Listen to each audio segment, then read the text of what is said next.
Hello, this is Trisha Terrace from Concepto Breaking News, Los Angeles. And up next, U.S. evacuates private citizens from Sudan for the first time. The U.S. has evacuated its first group of American citizens and permanent residents from Sudan since war broke out in the capital weeks ago. The land evacuation started Friday with efforts to bus a large group of Americans to the Red Sea via Port Sudan. Officials revealed Saturday that unmanned aircraft provided armed overwatch as a bus convoy carried 200 to 300 Americans over 500 miles. U.S. Special Operation troops had briefly visited Khartoum on April 22nd to airlift out American staffers at the embassy and other government personnel.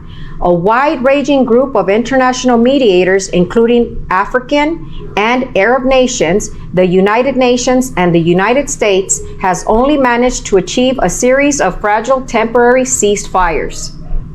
The diplomatic efforts failed to stop clashes but created enough of a lull for tens of thousands of Sudanese to flee to safer areas and for foreign nations to evacuate thousands of citizens by land, air, and sea. McCarthy takes Congress back to school on AI. House Speaker Kevin McCarthy is launching an effort to get members of Congress educated on artificial intelligence as this rapidly advancing technology enters more facets of everyday life and pressure to regulate its growth. Against the backdrop of hours of tense negotiations that ultimately led to House Republicans passing their debt limit bill earlier this week, lawmakers took time this week to hear from two MIT-based AI experts. Heading into the meeting on Tuesday, McCarthy stressed a bipartisan approach to AI and noted that its relevance spanned multiple congressional committees. It's great because members on both sides of the aisle can be here. They can get more knowledge before we're doing any legislation, he told in a brief interview. We are all in it together. It doesn't matter what committee you're on. Lawmakers heard from MIT professor Antonio Tolaba and Alexander Madri as part of a session McCarthy had set up for lawmakers.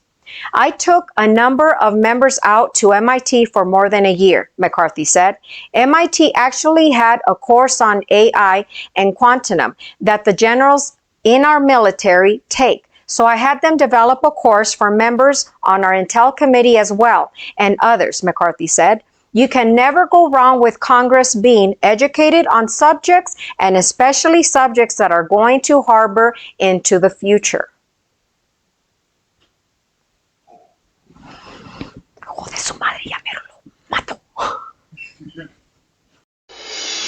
Billionaire investor Ray Dalio warns U.S.-China on the brink of war and beyond ability to talk.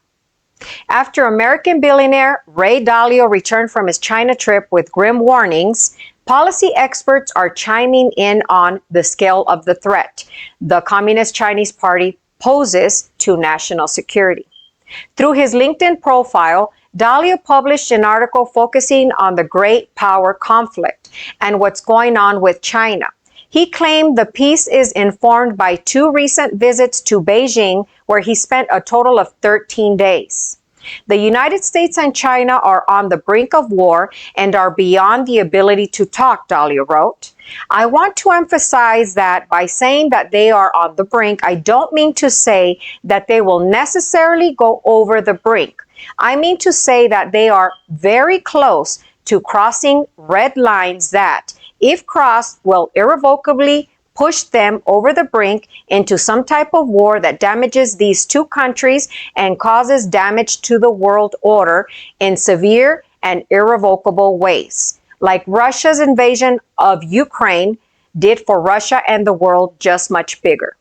Dalio founded the world's hedge fund firm, which manages $124 billion, according to Forbes.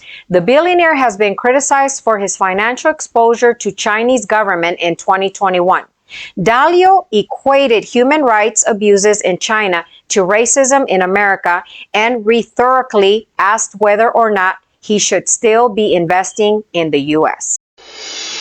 Robert F. Kennedy Jr. says he opposes biological males competing in women's sports. 21 states have banned transgender females from participating in girls' and women's sports, and Robert F. Kennedy Jr. wants that number to rise.